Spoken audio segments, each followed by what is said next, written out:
오늘 우리가 읽은 열왕기하 4장 1절의 말씀을 보면 선지자의 제자라는 단어가 나옵니다. 이 선지자의 제자라는 신분은 오늘날로 치면 신학대학에 다니는 신학생이라고 할 수가 있습니다. 예나 지금이나 신학교에 다니는 신학생들은 경제적으로 참 힘든 삶을 사는데, 그 중에도 결혼한 신학생들, 신학교에 다니면서 결혼을 했거나 아니면 결혼을 해서 신학교에 입학한 학생들의 삶은 더 힘들고 공고한 삶이라고 할 수가 있습니다. 제가 신학교 다니던 때가 90년대 IMF 시절입니다. 그 당시에 학교를 다니면서 점심을 굶는 학생들이 여러 명이 있었어요. 그래서 신학생들이 자기 식권을 십시일반 모아가지고 그렇게 그 식권으로 또 식사를 할 수 있도록 도왔던 그런 적이 있었습니다. 제가 신대원 1학년을 다닐 때 같이 공부하는 동기 전도사님이 결혼을 했었는데, 이제 그 집에 아기가 태어나서 제가 집을 방문한 적이 있습니다. 집에 갔더니 집이 학교에서 좀 떨어진 곳에 있는데 반지하예요. 부산에는 반지하가 그렇게 많지 않을 텐데 그 당시 서울에는 반지하가 굉장히 많았습니다. 그 집안에 들어가니까 벌써 그 반지하 특유의 그 쾌쾌한 냄새가 나요. 야, 이런 곳에서 아기를 키울 수 있을까, 그런 걱정도 들었습니다. 그 가보니까 가재 도구도 변면찮고 이 살림살이가 너무 초라한 거예요. 제가 시골 출신이지 않습니까? 시골 출신인 제가 봐도 야, 이거 너무 힘들겠다, 그런 생각이 들었습니다. 비단 이 부부뿐만 아니라 그 당시 결혼을 해서 공부하는 신학생들의 삶은 다 거기였습니다. 요즘은 보니까 이 사모님들이 직업을 갖는, 직장을 갖고 있는 경우들이 거의 대부분이더라고요. 근데 저희가 공부할 때만 해도 사모님들이 직장을 갖는 경우가 그렇게 많지가 않았어요. 그래서 기도만 하는 거죠. 그러니까 사는 형편이, 이게 교회에서 받는 그 교육전도사 생활비, 그 당시에 뭐 한 40-50만 원 정도 됐나, 그 정도 그래요. 그걸로 그렇게 생활을 하려고 하다 보니까 얼마나 힘들었겠는가. 그래서 제가 그때에 결단하고 다짐한 게 있습니다. 나는 절대로 신대원 다니는 동안 결혼을 하지 않으리라. 너무 고생스러워 보여가지고. 여러분, 우리가 선진국 문턱에 있던 시절에도 이 신학생들의 삶은 참 힘들고 공고했는데, 지금부터 한 2000년 전으로, 3000년 전으로 돌아간다면 그때 그 신학생들, 성경에는 선지생도라고 나와 있습니다. 이들의 삶이 어떠했겠습니까? 오늘 말씀 1절에 보면 그처럼 고단한 이 선지생도의 삶, 신학생의 삶을 보여주고 있는데, 말씀을 한번 보시기 바랍니다. 선지자의 제자들의 아내 중에 한 여인이 엘리사에게 부르짖어 이르되, 당신의 종 나의 남편이 이미 죽었는데 당신의 종이 여호와를 경외한 줄은 당신이 아시는 바니이다. 이제 빚준 사람이 와서 나의 두 아이를 데려가 그의 종을 삼고자 하나이다. 자, 지금 이 상황이, 비참한 상황이 보이죠? 이 선지 생도의 아내가 이제 엘리사 선지자를 찾아왔어요. 이제 스승이겠죠.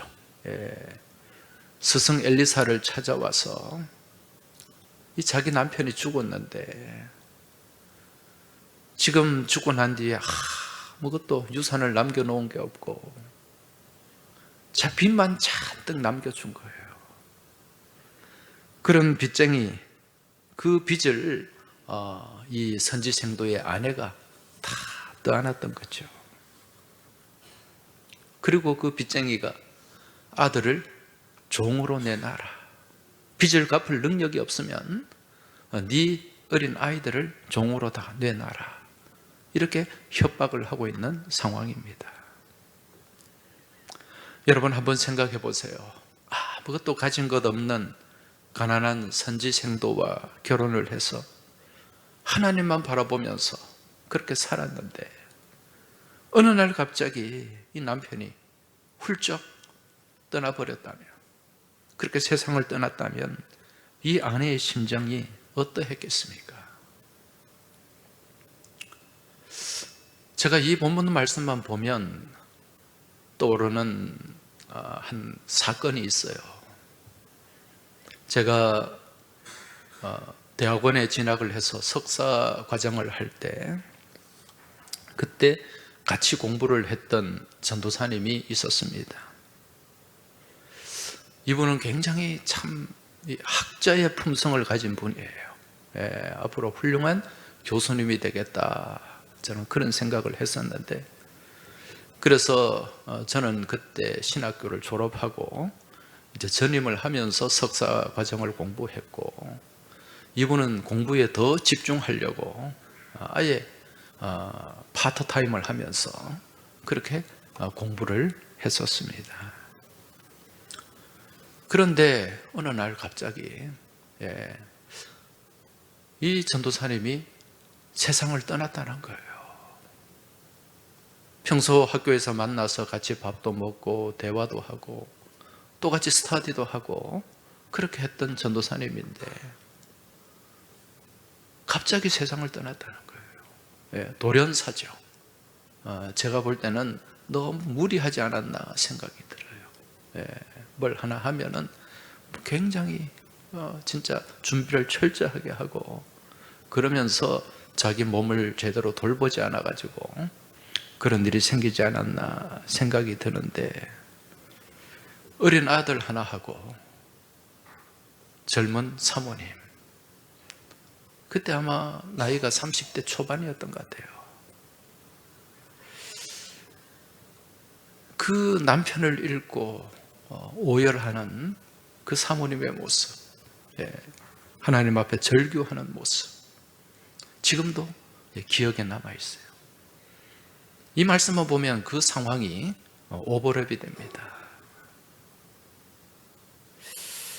여러분, 오늘 이 선지생도의 아내 또한 남편의 재산 하나 없이 빚만 잔뜩 남겨놓고 그 어린 자식들 그렇게 두고서 훌쩍 떠나버렸으니, 또 남편이 죽고 난 뒤에 빚쟁이들이 찾아와서 그렇게 협박을 해대니 아마 이 여인은 제정신이 아니었을 것입니다. 그때 이 여인이 누구를 찾았습니까? 주의 종 엘리사를 찾습니다.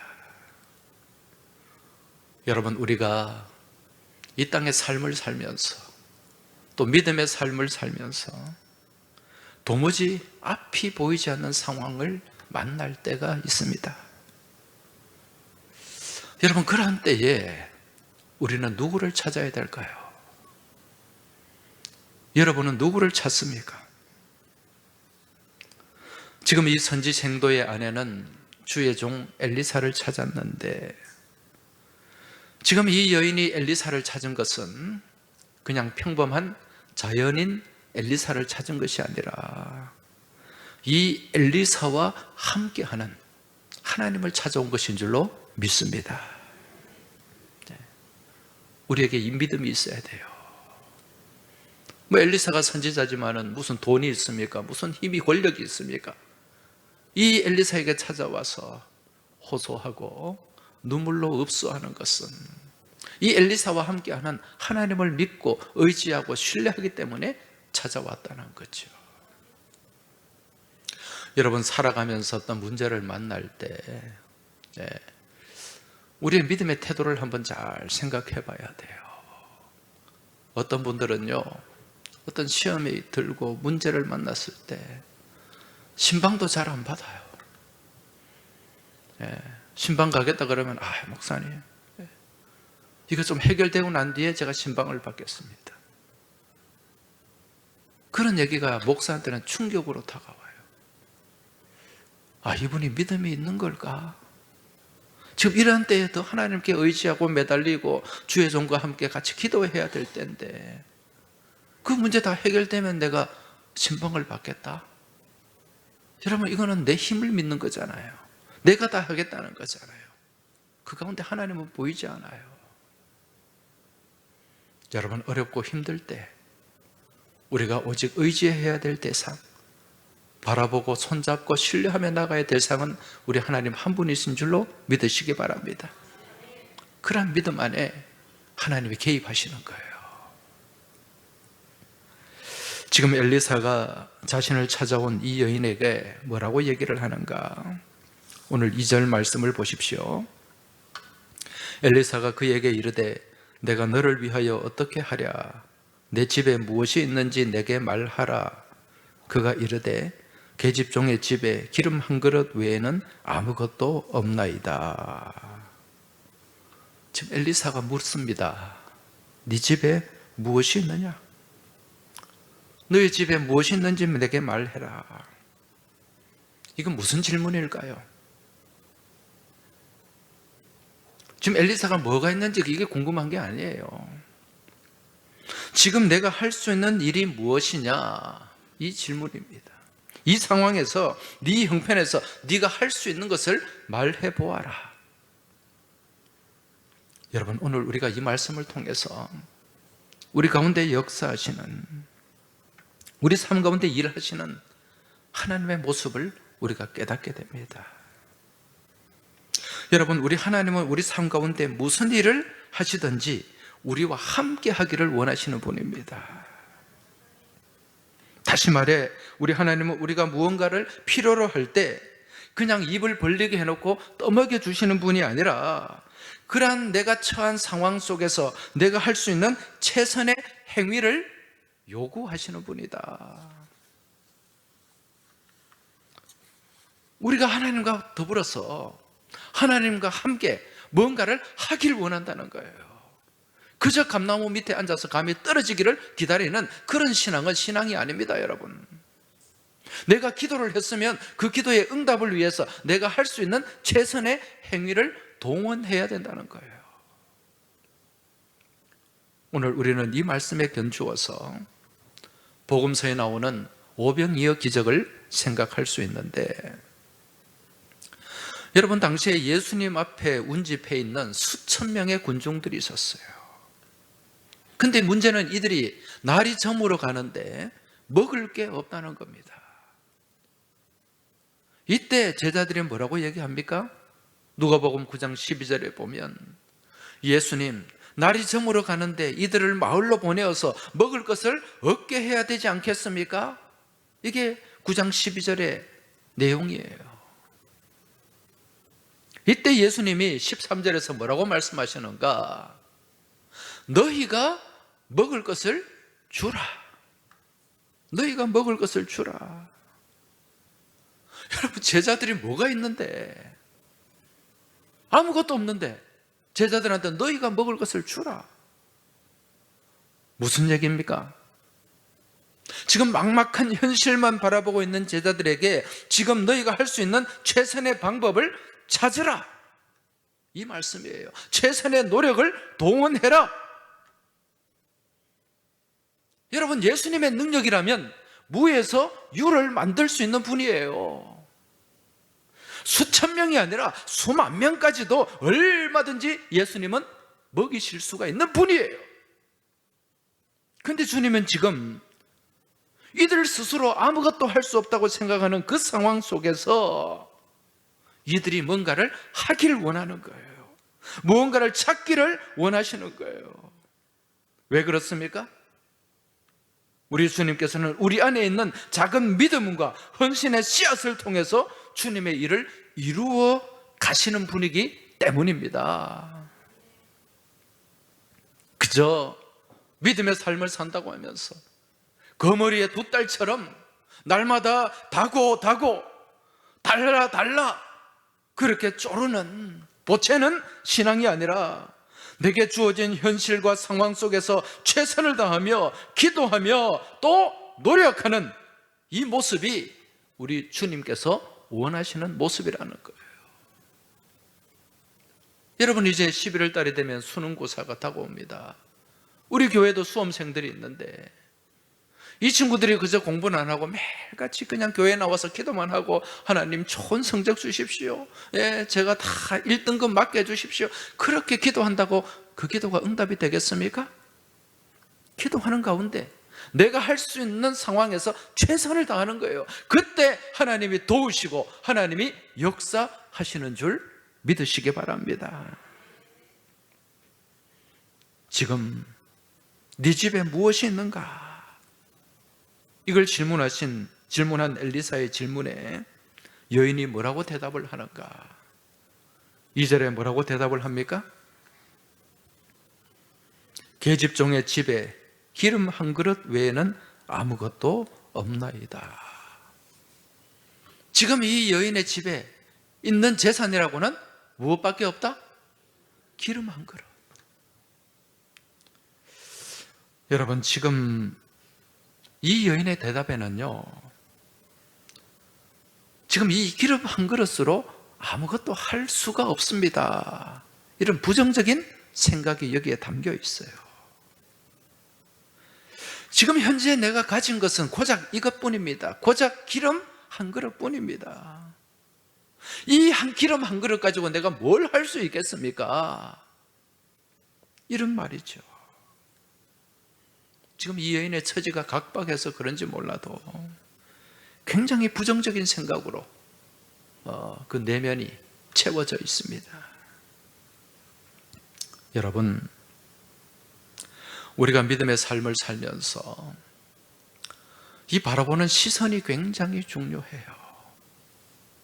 내가 똑같은 현실을 바라볼 때도 믿음으로 바라보느냐 아니면은 불신으로 바라보느냐, 거기에 따라서 결과가 달라지게 되는 줄 깨달으시기 바랍니다. 믿음은 절대 부정의 상황에서도 무엇을 바라보는 겁니까? 긍정을 바라보는 거예요. 여러분, 이게 믿음입니다.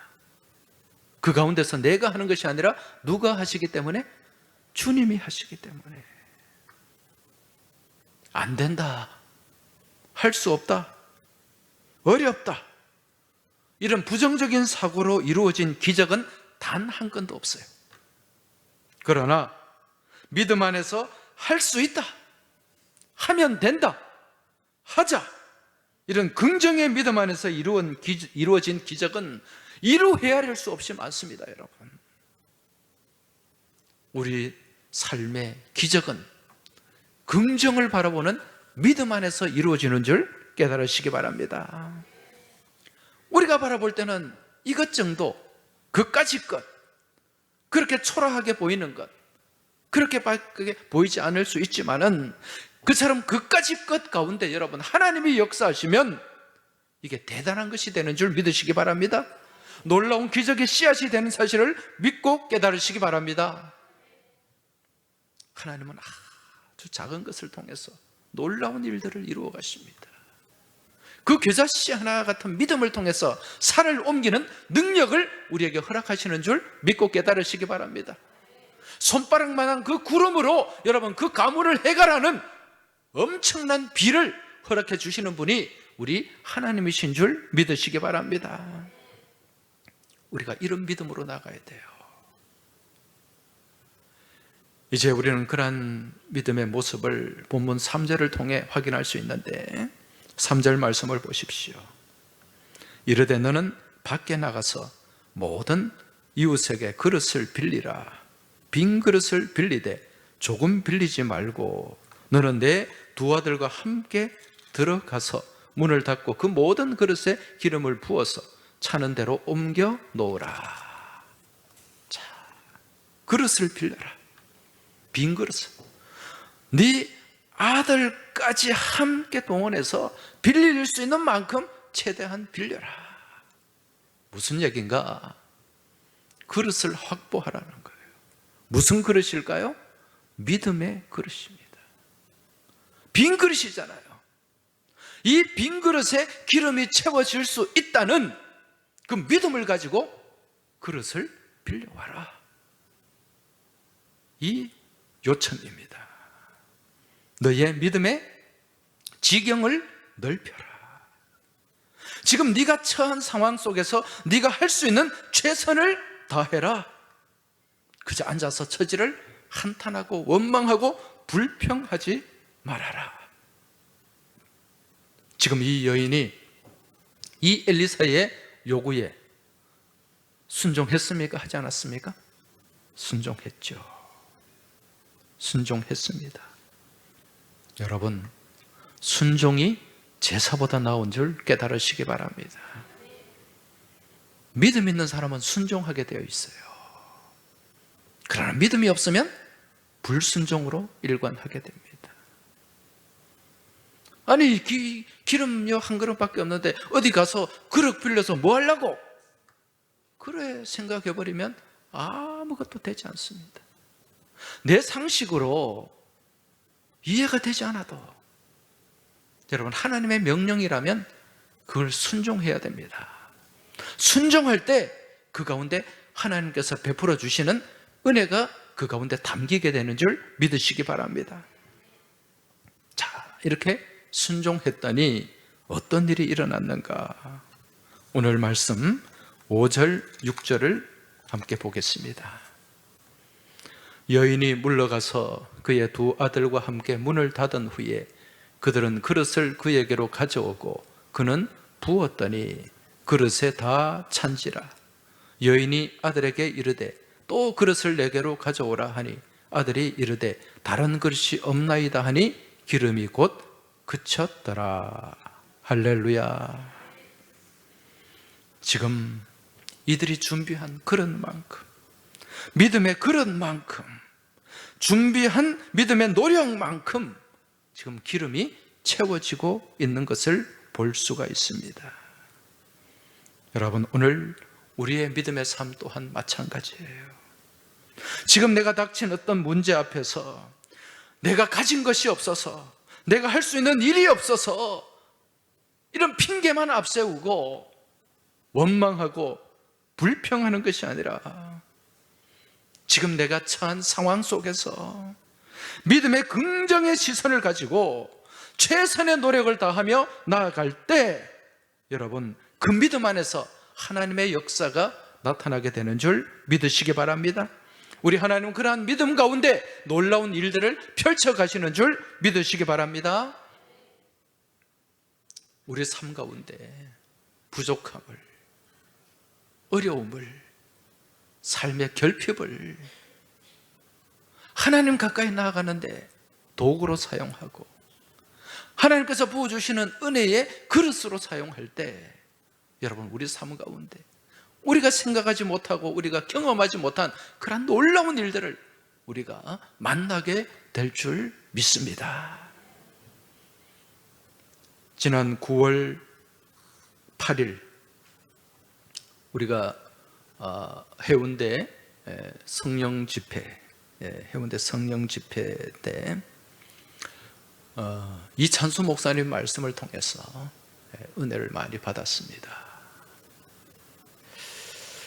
그 말씀의 내용이 우리 삶의 결핍이 오히려 주님을 찾는, 주님을 만나는 재료가 된다, 그런 말씀이었죠. 저도 은혜를 많이 받았어요.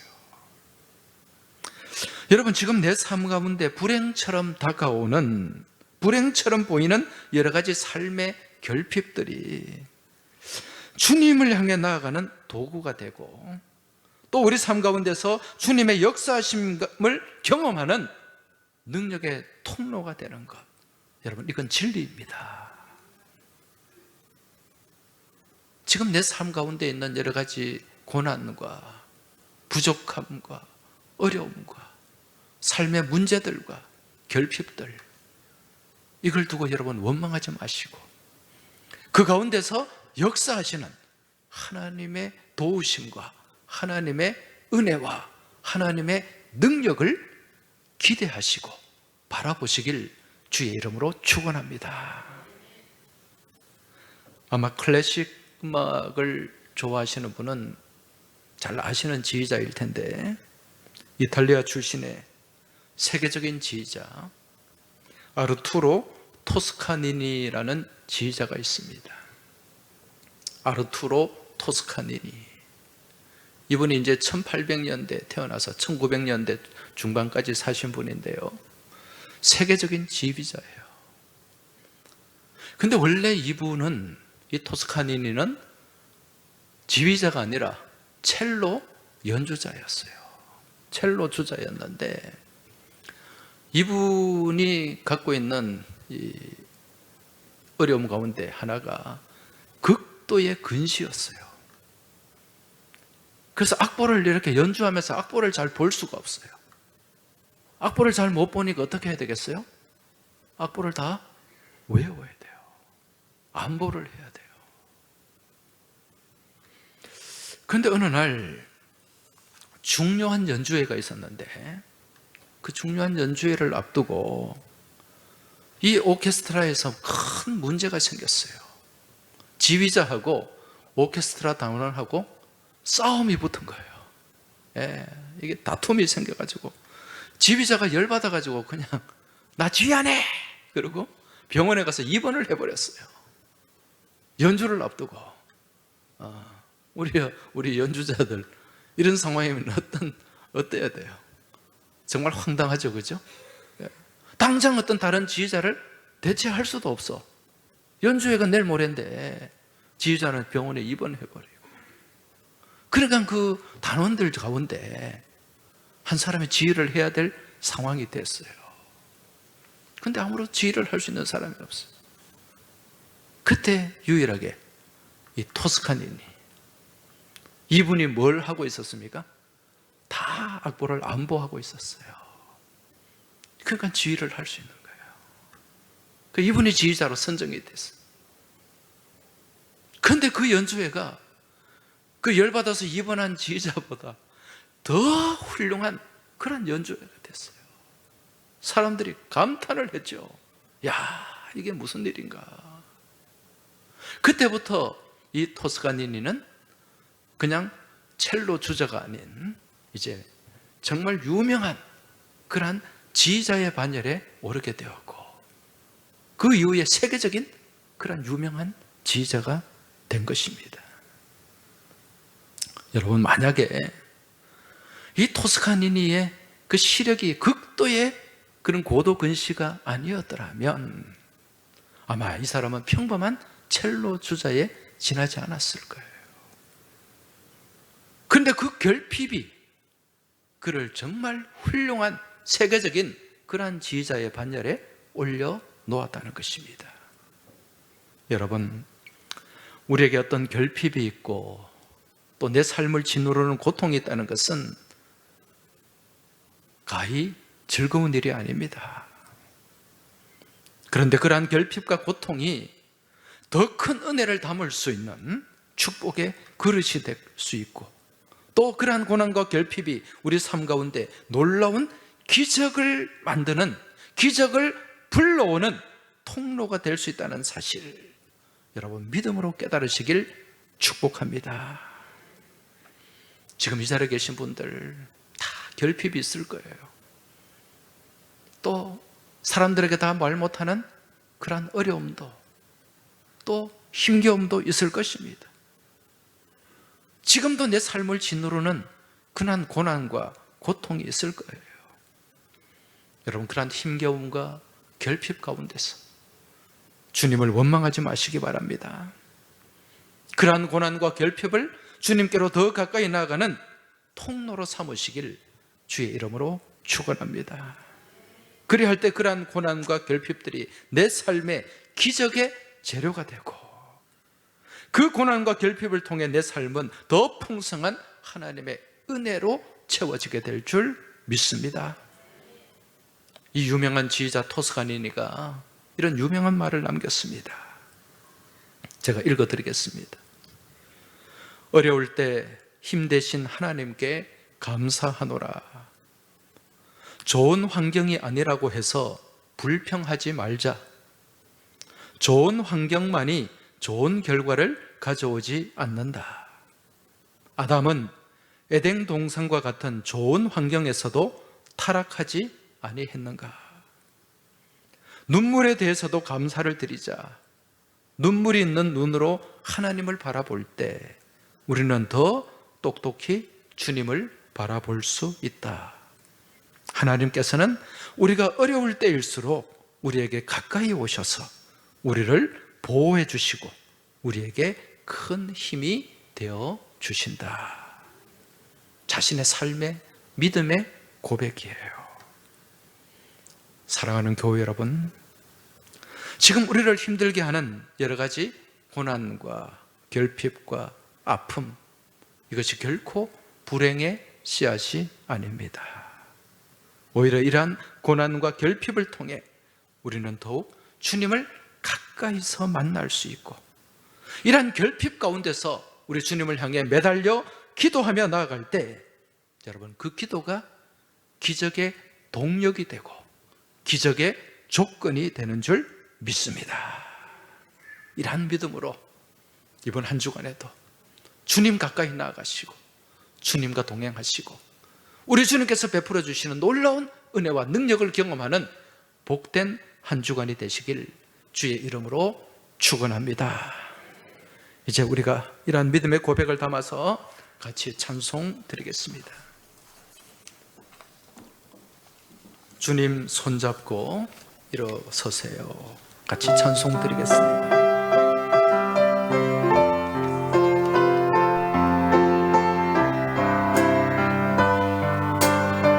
왜 나만 겪는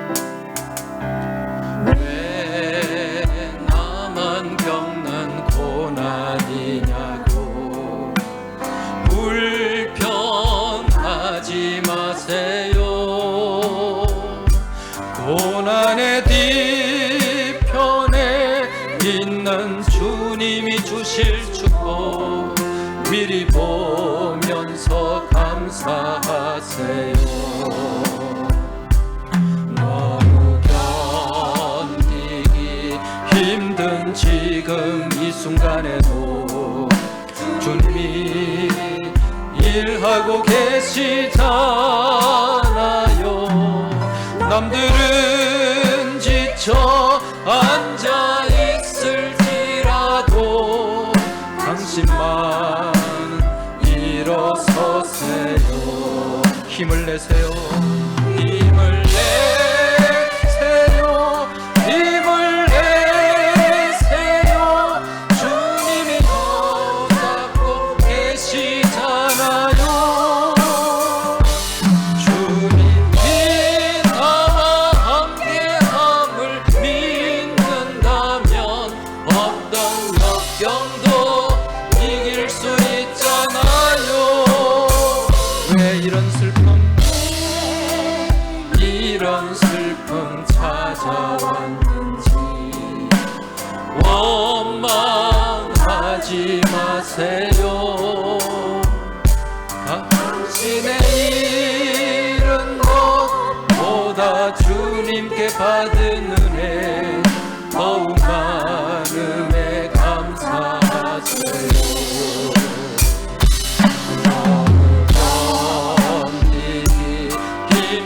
지금 이 순간에도 주님이 일하고 계시잖아요. 남들은 지쳐 앉아 있을지라도 주신 말을 일어서세요. 힘을 내세요. 힘을 내세요. 힘을 내세요. 주님이 손잡고 계시잖아요. 주님이 나와 함께함을 믿는다면 어떤 고난도 견딜 수 있잖아요. 힘을 내세요.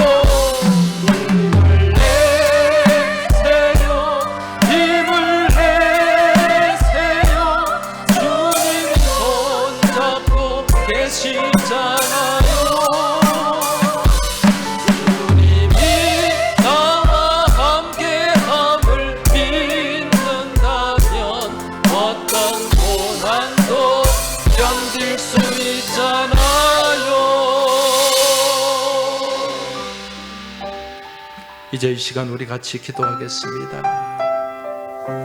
우리 하나님 앞에 왜 나만 겪는 고난이냐고 불평하지 않겠습니다. 고난의 뒤편에 있는 우리 주님의 주실 축복 미리 바라보면서 감사하는 삶을 살아가겠습니다.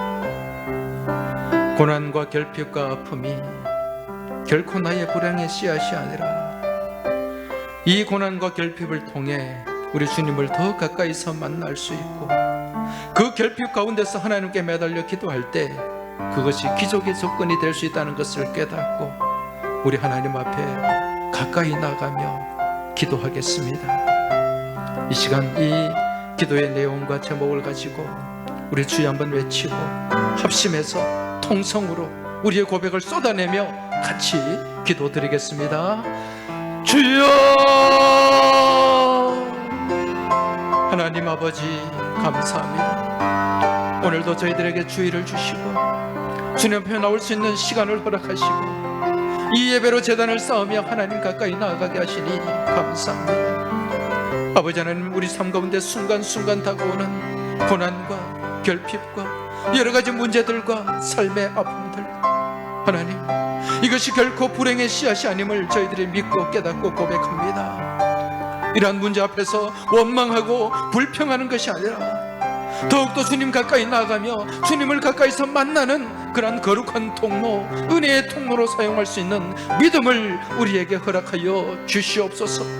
왜 나만 겪는 고난이냐고 불평하지 않길 원합니다. 원망하지 않길 원합니다. 그 고난의 뒤편에 있는 주님이 주실 축복 저희들이 미리 바라보며 감사하며 나아가길 원하오니 주님, 저희와 함께하여 주시고 저희와 동행하여 주시옵소서.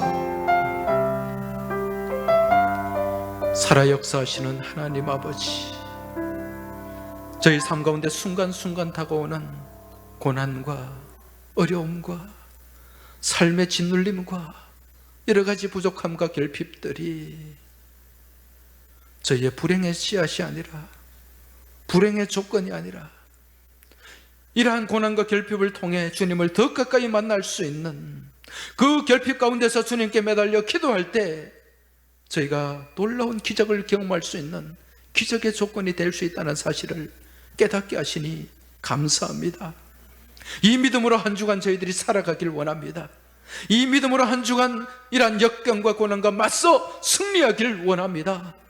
주님, 저희 가운데 놀라운 은혜와 주님을 향한 믿음을 허락하여 주시옵소서.